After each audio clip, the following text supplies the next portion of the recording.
Hello friends, today we are going to continue chapter number 2, First World War and Russian Revolution, lecture number 8. Friends, as we discussed in the previous topic about this chapter, about the destructive wars that have already happened in the past. Friends, when we are discussing about wars, we all know and as we discussed that these wars made a major effect on the mind of the people as well as the economical situation of the country was also collapsed due to wars.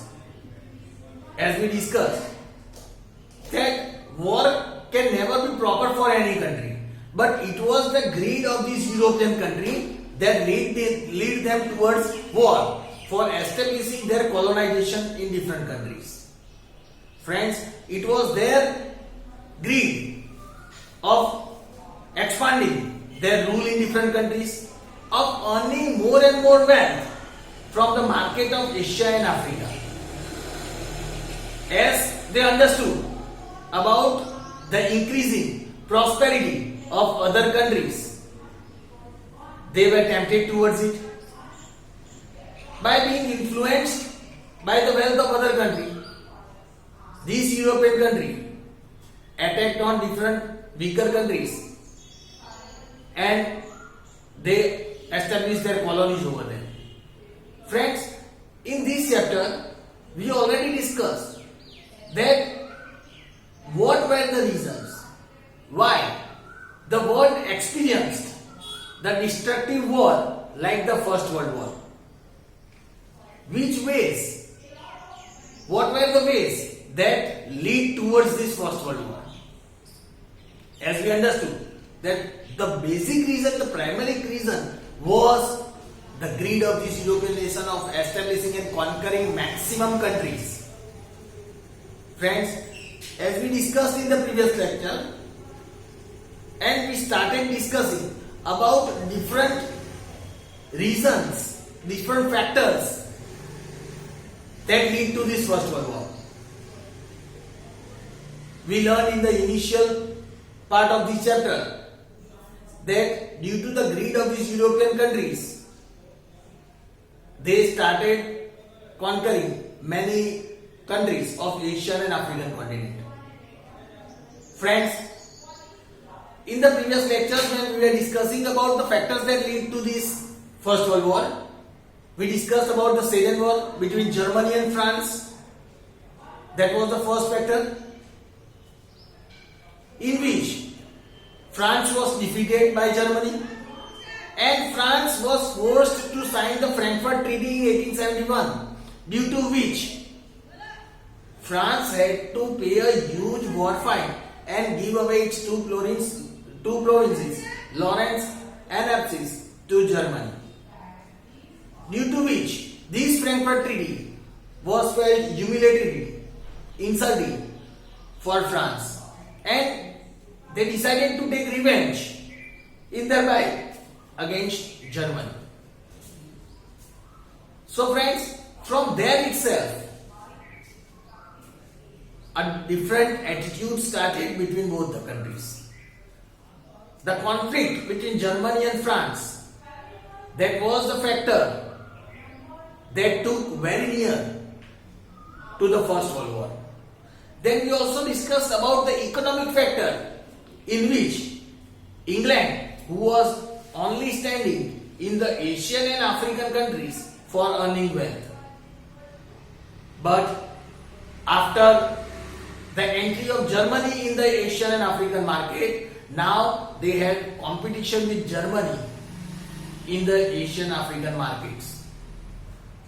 Germany, to withstand in this competition, started selling the same product at a very cheaper price. Than England.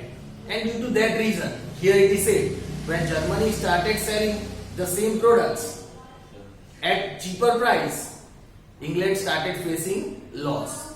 Due to which reason this economic factor became an important factor that led to First World War, because it created difference again between both the countries and created the conflict between England and Germany. Then we discussed about the groupism. That we also discussed first. Before groupism, we discussed about militarism.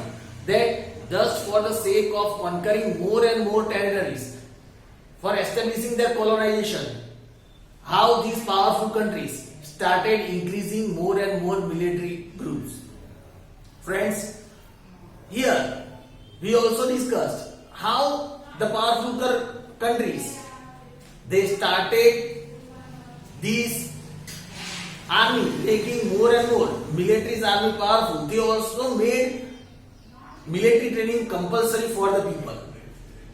So these showed unfocused on the increase of military power to stay in the competition of increasing colonization and stand in the open market. Then we learned about how these three factors lead to divide this country into groups just to make secure each other from the future wars, future battle, and to acquire more and more powers. These countries started signing treaties with each other to ensure to safeguard each other from the future wars. And these divided countries into two groups. Friends, today we are going to discuss about one very important factor that lead to this First World War, that is the fierce nationalism, feeling of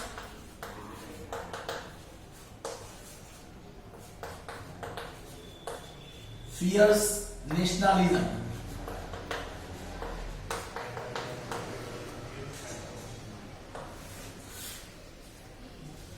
Friends, here when we are talking about the fierce nationalism, first of all let us understand the meaning of nationalism. Here it is the meaning of nationalism. Nationalism means it's the feeling of pride and love for one's own country is called nationalism. If a person is having love and pride for one's own country, is called nationalism. But here we are discussing about the fierce nationalism.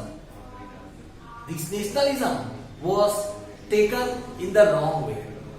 Here the feeling that came in the mind of the people, or feeling that was aroused in the people, that was the wrong nationalism. Friends, here this feeling of fierce nationalism that took the world towards this First World War. So friends, let us discuss about this fierce nationalism. Here it is said, this feeling of nationalism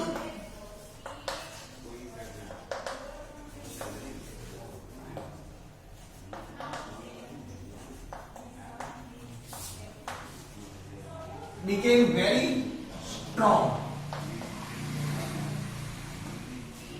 Here it is said that this feeling of nationalism became very strong. It became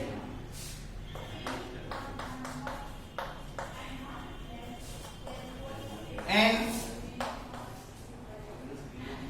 obsession in European countries.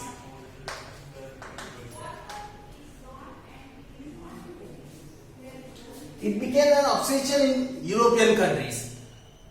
Here it is said that to take someone to the negative part, obsession, to take someone's thinking to that part of hatred, that is obsession. Here it is said, friend, that it became an obsession in the European countries. It became like a trend in the European countries now. The people started the fierce nationalism.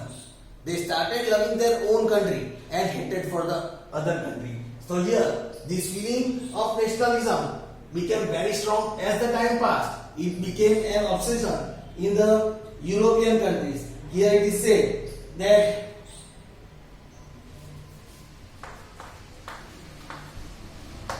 economic competition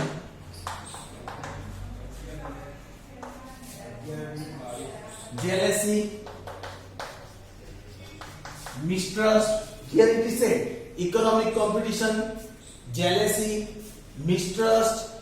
These all things became very important factor.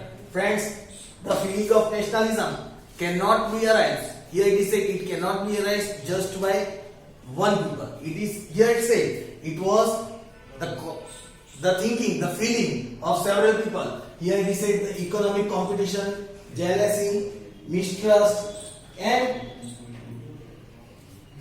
there was arised in many European countries. Economic competition, jealousy, mistrust was arised in many European countries. Here it is said, and due to this, here their national interest started clashing with each other.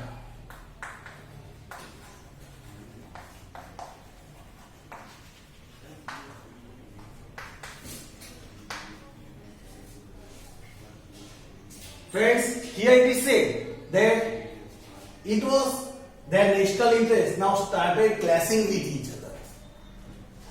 We all know that each and every citizen of any country, they think positively about the national interest. But here, now, each and every people, they started thinking of their own country only. They did not care of other countries. So now, the national interest of each one started clashing with each other. They only thought of their own country. They only thought of their own national interest.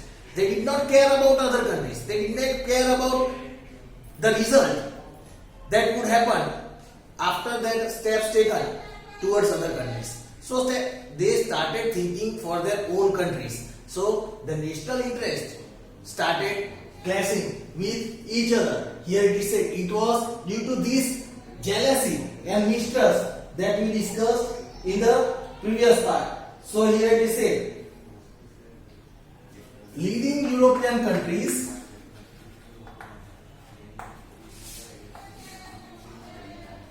leading European countries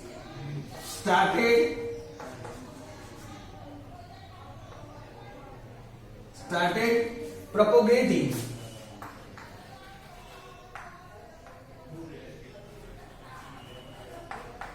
friends, here it is said many European countries started propagating and teaching destructive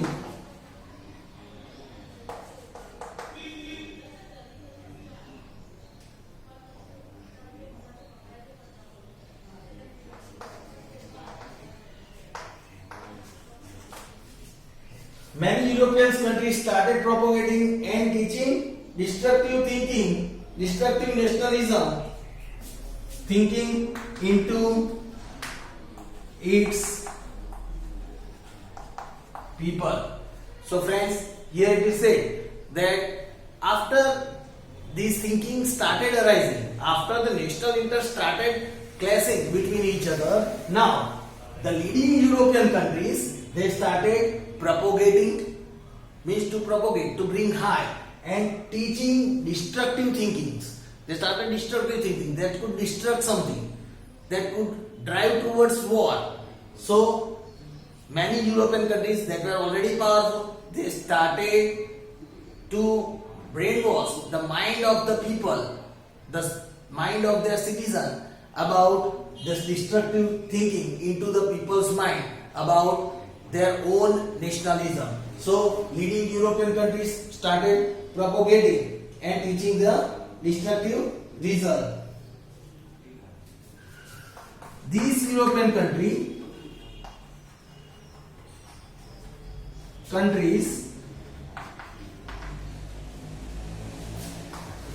started the thinking of love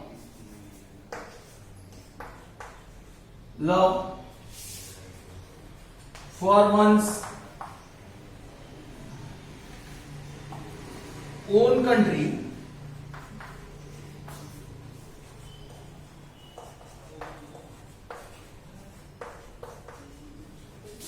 and hatred for other countries. These European countries started spreading the thinking. These European countries started spreading the thinking of love for one own country. They started spreading in the mind of people that we should love our own country. But that is not wrong. Yes, obviously that is not wrong that we should have love for our own country. But along with it, here the wrong thing was they brought the thinking in the mind of the people that we should love our country and we should hate the other country. So a negativity started developing in the mind of the people. The nationalism for the country started developing. But which kind of nationalism? Fierce nationalism. Fierce nationalism, they started loving their country. But what kind of love? They thought that my love for my own country is only there, is only present if I hate other country. By hating other country, I can develop nationalism in myself.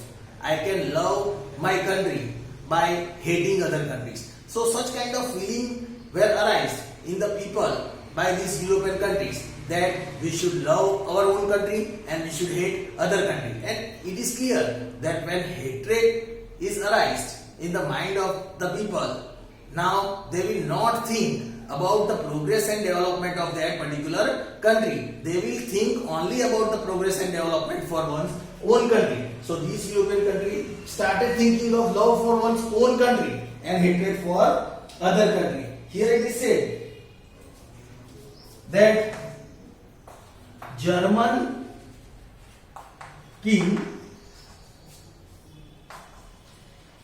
Kaiser Wilhelm II was considered German king Kaiser Wilhelm II was considered as the propagator, we can say, as the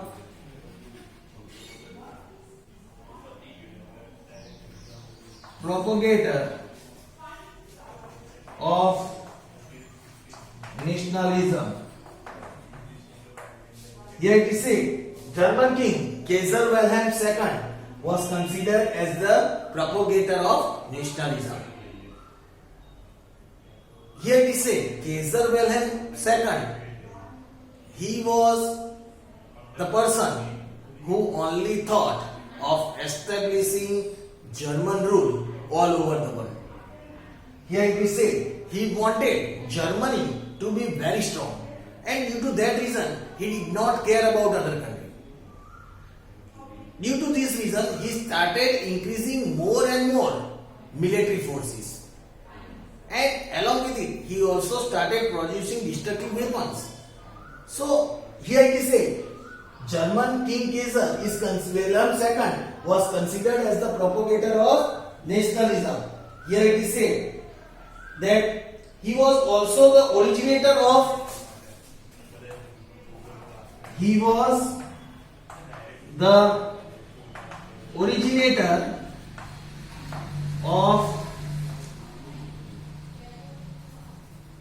fierce nationalism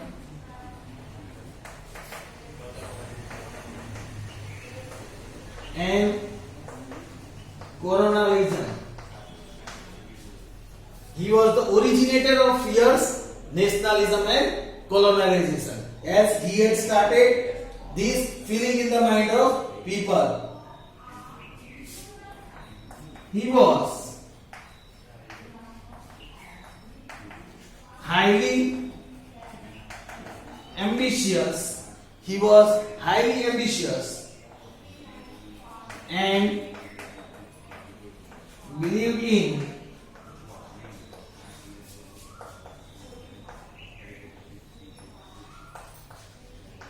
and believed in world leadership.